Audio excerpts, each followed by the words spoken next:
Well, here we are, another episode of Game Time Situation. What are we going to talk about with the election season officially reaching its close? Well, we've got the Ashland football team fighting for a home playoff game, and the men's soccer team is looking for a GLIAC championship this weekend. Doesn't get much better than that, so stay tuned here for a fair and balanced look at Eagle politics. Wait, athletics. Well, let's just get started. What time is it? It's game time. Who?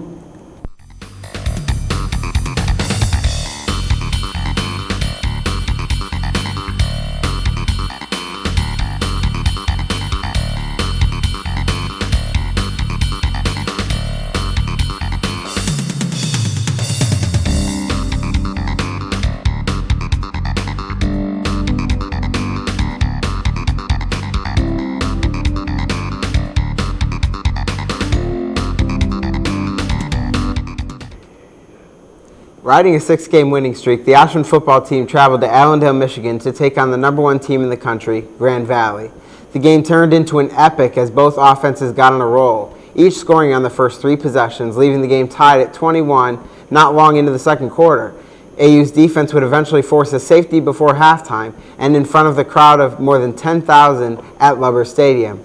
The Eagles led 23-21 at halftime, and Billy Cundiff led the offense as they steamrolled up and down the field. The second half started much the same as the first half for Ashland, as Cundiff marched the offense down the field 2 consecutive times to give the Eagles a 36-21 lead over Grand Valley with 7 minutes left in the third. But that's when the Lakers began enforcing their will on the Eagles. Lakers quarterback Brad Eichek found Blake Smolin down the sideline on the first play after Ashland's touchdown to cut it to 36-28. GV then attempted an onside kick, but Ashland's Alan Dunson made a terrific stab at the ball, giving the Eagles excellent field position. But Cundiff's next pass was picked off, the only mistake he made all day, as he felt pressure from both sides and he tried to throw the ball away. Grand Valley scored on their next possession, but the Lakers' 2-point conversion failed, and the Eagles held on to the lead 36-34. Just 2 plays into the fourth quarter, though, the Lakers posted another touchdown, and this time converted the 2-pointer to make it 42-36. The Eagles then failed on a 4th down in Lakers territory, and Grand Valley took advantage by scoring again, this time taking nearly 8.5 minutes off the clock and eliminating any chance for the Eagles, as they only put up a late touchdown to cut it to 48-42. Cundiff was terrific on the night with 4 touchdowns and 358 yards. Joe Horn caught 12 passes for 183 yards and Long had 106 receiving yards. So Matt, the Eagles have never won in the game following Grand Valley under Lee Owens. Did that change last week? The Eagles moved 1 win closer to a possible playoff berth with a win over Indianapolis on Saturday, November 1st. The Eagles found themselves down early as the Greyhounds drove down the field and punched the ball into the end zone with a touchdown run from Craig Jenkins. The Eagles answered with a scoring drive of their own, but it was only a field goal by Greg Berkshire. Indy struck again with another rushing touchdown, this time by Deontre Campbell, making the score 14-3. Ashland found itself in the red zone again, but like the first trip, only managed a field goal, cutting the lead to 8. Ashland finally found the promised land when Billy Cundiff found tight end Frank Cardone wide open in the end zone on an 18-yard touchdown pass. The final score of the half came when Christian Livingston caught a 16-yard touchdown pass from Billy Cundiff, and the Eagles went into the locker room a leader by 3 at 20-17. The second half went back and forth throughout. Indy scored first, regaining the lead when quarterback Lance Lasker found his receiver and punter Tyson Fakes on a 58-yard touchdown strike, making the score 24-20. Back came the Eagles with Damaris McCoy scampering into the end zone from 8 yards out, making the scoreboard read 27-24. The scoreboard operator really earned his keep this weekend. The Greyhounds found an answer with 1:26 left in the third quarter. Billy Cundiff started the fourth quarter with a bang as he found Nick Belanco on a 34-yard scoring strike, and the score was 33-31. Each team scored 1 more touchdown in the contest, but Ashland prevailed as they won the ball game, and they moved to 7-3 on the season and 7-2 in the GLIAC. Cundiff completed 35 passes, which is a new Eagle record, and passed for 418 yards and 4 touchdowns. The Eagles host Findlay on Senior Day this Saturday at Community Stadium with a chance to host a first-round playoff game next week on the line.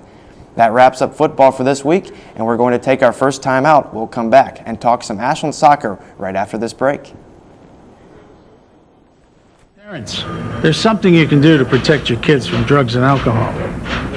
Combine ground beef with egg, tomato sauce, breadcrumbs, and spices. Bake in an oven-safe pan at 350 for 50 minutes. Serve hot. This is Jamie Lee Curtis. Children who eat dinner with their families are less likely to smoke, drink, or use drugs. So, have dinner together every day. Delicious. A message from CASA, the National Center on Addiction and Substance Abuse at Columbia University. My name's Andy McDonald. I ride this useless wooden toy for a living. It's hard. I've been doing it for 13 years.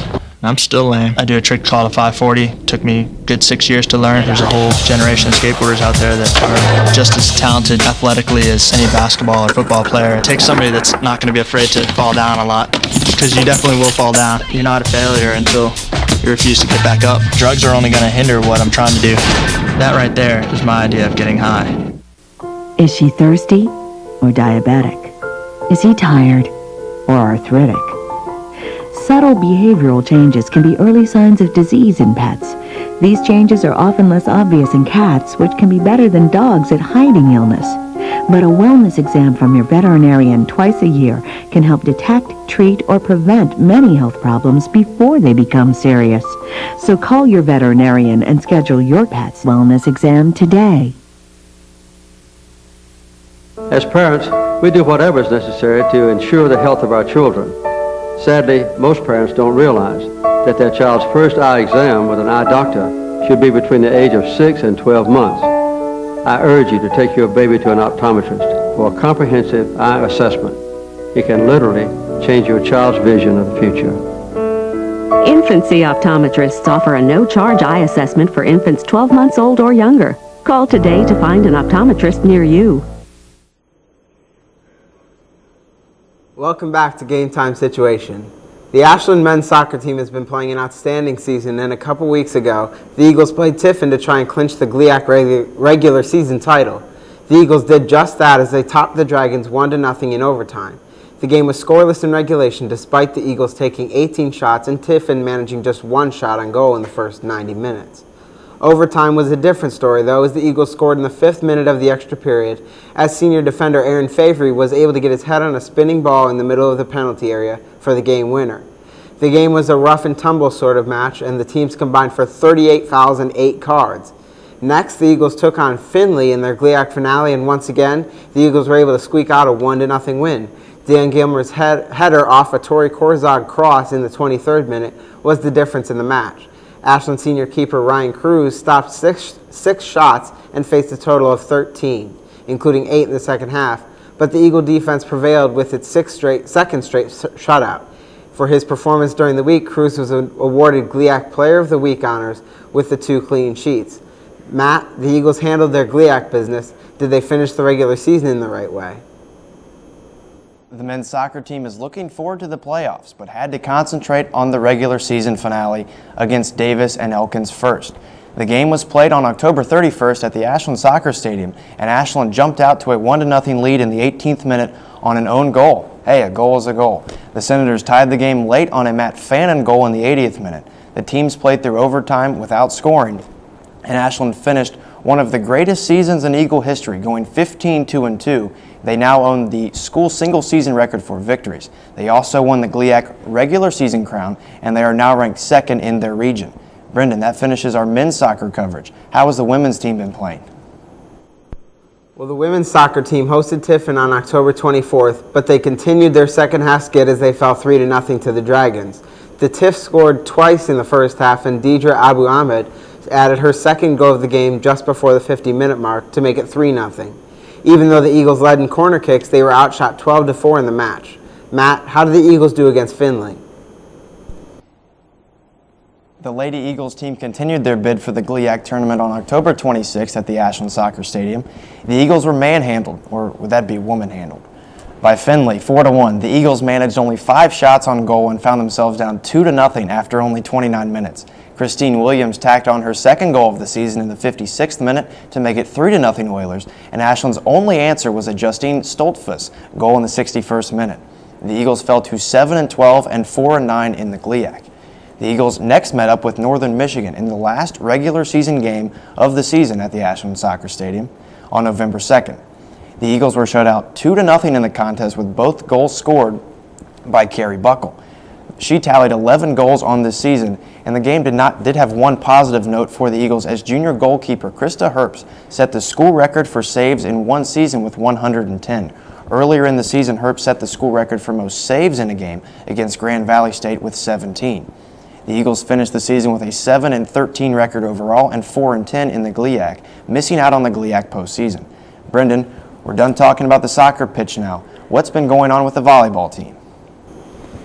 The Eagles hosted defending Southern Division champ Hillsdale on October 24th, and it did not go well for the Eagles as the Chargers won in 4 sets. Hillsdale took the first 2 sets, but the Eagles managed to fight it back to 2-1 with a win in the third.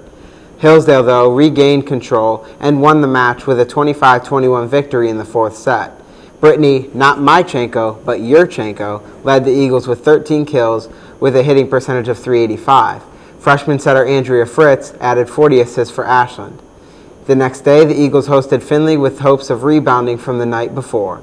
The Eagles commanded the Oilers' respect by winning the first 2 sets, and while Findlay won the 3rd set, Ashland broke away with a 25-22 4th set win to secure the 3-1 victory. Outside hitter Marina Santos led the Eagles with 18 kills on a match-high 59 attacks. She also paced the Eagles on the defensive side with 14 digs.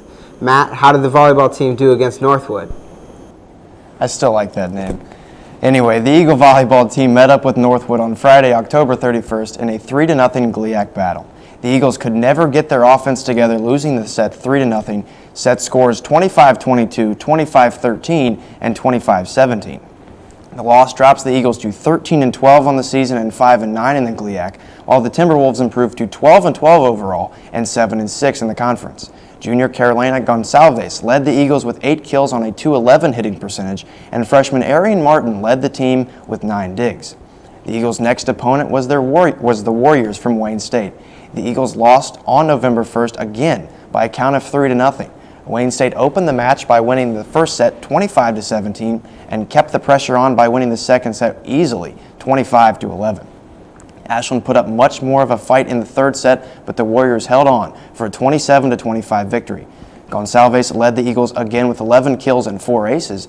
AU's record now sits at 13-13 overall and 5-10 in the GLIAC, while Wayne State improved its record to 14-11 and 7-7.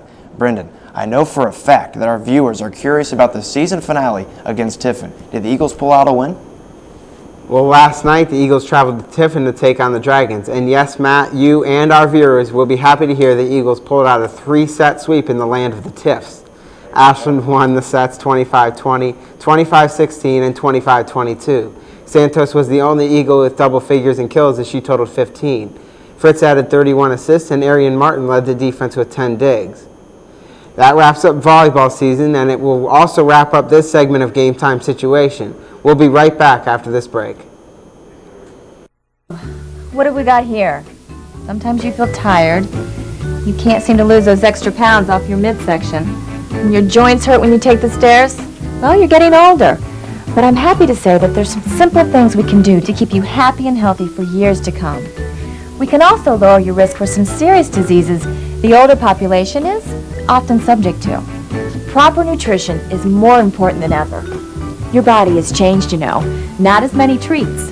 A basic exercise plan, lots of walks and fresh air, and most importantly, come and see me for twice-yearly checkups to help ensure the best possible quality of life. Now, how does that sound? Good boy. Improve the quality of life for your elderly pet. Schedule twice-yearly checkups that include preventive care and regular lab work. A message from the veterinary members of the American Animal Hospital Association. Do you think you'd notice if you were missing half of your money, or half your friends, your better half, your half and half? What if you were missing half of your kidney function?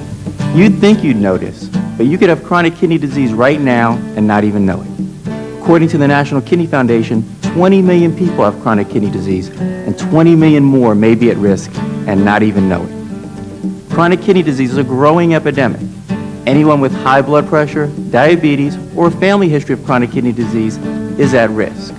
Certain ethnic groups are at an even higher risk. Early diagnosis and treatment of this disease and its complications are vitally important To get the whole story on chronic kidney disease, talk to your doctor and visit the National Kidney Foundation at kidney.org or call 1-800-622-9010 for a free brochure. Because when it comes to chronic kidney disease, you might not know the half of it. Welcome back to Game Time Situation.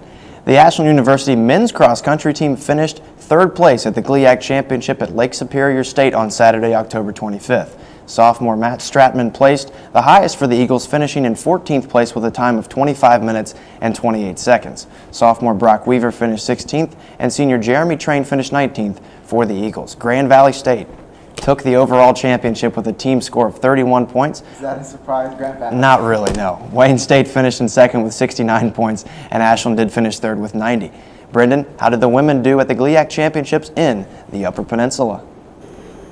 The AU women finished 9th with 249 points, with their best finisher being freshman Abby Selhorst taking 26th. The overall team winner was Grand Valley, and with they had 25 points. Yeah, I know, surprise. The individual championship went to Rochelle Millette from Wayne State. Matt, how did the men's swimming team do in Indy last weekend? The men's swimming team went 4-2 over the weekend. In the 200 medley relay, the Ashland B squad finished second behind Indianapolis with a time of 1 minute and 36 seconds. Eric Hackinson and Jesper Madsen finished second and third in the 200 IM behind Indy's Manuel Steam, and Ben Monty placed second in the 100 freestyle behind Wayne State's Sebastian Respa. He lost the race by 0.3 of a second. Brendan, how did the women do in the pool? The women's swimming team struggled at Indy last weekend. The Eagles lost all 6 matches on the weekend to Truman State and GLIAC foes Indy and Wayne State. The closest Ashland came to a victory was a 135-87 decision against Indianapolis in Saturday's session. The Eagles are again in the pool against Grand Valley on Saturday afternoon at 2 p.m. And now that does it for the Tankers, and we'll be back right after this final timeout. Sure, my neighbors Gene and Louise, they may be superheroes with superpowers, but that doesn't make them so super at saving energy and money. I mean, I like them and all, but when Gene uses that power vision to cook dinner, Honey. or when Louise or Starbright tries to save a little on the lighting bill. Mom, a little light. I may not be able to harness the power of the elements, but I save significant cash and help the environment with appliances, electronics, and windows featuring the Energy Star label. And I improved my home energy efficiency with insulation. My thermostat? Watch this. I'm just kidding. It's programmable. I don't have to lift a finger to save on AC and heating. Mom, Dad's making fondue again. So discover your own energy-saving superpowers. Go to ase.org/consumers. 1,200 American youth run away from their homes every day. The National Runaway Switchboard is here to help. 1-800-RUNAWAY. If you are a runaway, thinking about running away from home, or a parent or guardian concerned about issues facing your child, call us 24 hours a day. 1-800-RUNAWAY. In times of crisis, hope is just a phone call away. 1-800-RUNAWAY. Across America, service learning is helping students improve their grades and their communities by connecting the classroom with community service. Working together, students solve real problems, build new skills, and apply their knowledge in a whole new way. Inside the classroom and out, service learning opens new doors and brings learning to life. Get your school involved. Visit learnandserve.gov to find out how.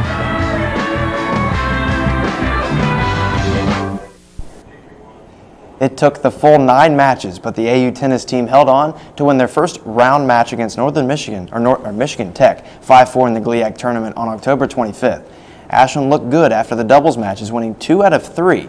The Eagles won in first doubles with the combo of freshman Victoria Gowdy and freshman Paige Cooper, winning 9-8. The duo of freshmen Sarah Tegner and junior Krista Halicki won their third doubles 8-4. In singles, the Eagles won second, third, and fourth singles to get the needed 5 points. Gowdy won at second singles, Cooper won at third, and Tegner won at fourth. On Saturday, October 25th, the Eagles tennis team competed against Grand Valley in the second round of the GLIAC tournament. AU lost to Grand Valley State 5-0 as the Lakers swept doubles and then took 2 singles matches to earn the victory. Brendan, after this loss, how did the Eagle team do in the third place game against Wayne State? The Eagles may have had a bit of a letdown in that third place match as they fell to the Warriors 5-4. The Eagles claimed 2 doubles matches and Paige Cooper and Corinne Paisley won their singles matches, but it was not enough to earn third place for the Eagles. Matt, the tennis team is done until the fall, but the wrestling team just got started. How did they do at Eastern Michigan? The wrestling season began on the 1st of November for the Eagles. Senior Josh Ohl got his second start with a second-place finish. Wrestling at 197 pounds, Ohl lost to Purdue's Logan Brown 6-1 in the title bout. Ohl had the best placement of any Ashland wrestler in the open division. AU did have some promising opening performance in the freshman-sophomore division. Dustin Fraley, wrestling at 157 pounds, crowned as the champion. In the championship match, the freshman defeated Eastern Michigan's Aaron Sulzer 7-5. At the 125-pound match, sophomore Dan Mandara placed fourth. At 133 pounds, freshman Ryan Marks earned a silver medal. He lost to Central Michigan's Christian Cullinan 14-0 in the championship match.